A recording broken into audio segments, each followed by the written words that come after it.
সুপ্রিয় দর্শক, একটি কষ্টদায়ক ও হৃদয় বিদারক ঘটনা ঘটেছে আজ সকালে সাতক্ষীরা সদরের উশখালী ইউনিয়নের পাওখোলা গ্রামে। আপনারা যে গৃহবধূকে দেখতে পাচ্ছেন, এই গৃহবধূর নাম শাহনাজ পারভীন। এই গৃহবধূ বাউখোলা গ্রামের মৃত সুরুত ছেলে আমিরুল ইসলামের স্ত্রী।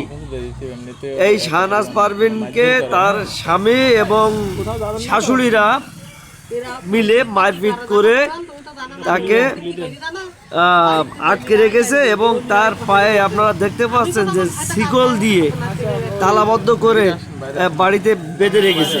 পরবর্তীতে এই ঘটনা জানাজানি হলে উশখালীর গ্রাম পুলিশ এবং দফাদাররা ইউনো মহোদয়ের নির্দেশে ওই বাড়িতে যায় এবং এই শাহনাজকে অবমুক্ত করে, অর্থাৎ শিকল থেকে মুক্ত করে তার বাবা মাকে সংবাদ দিয়ে তার বাবা মার হাতে উঠাই দেয়। এই শাহনাজ পারভীনের বাবার বাড়ি সাতক্ষীরা সদরের আমতলা বল্লী এলাকায়।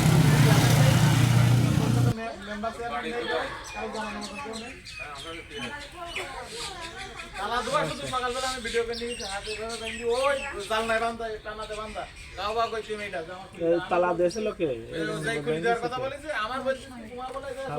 স্বামী কোথায় গেছে?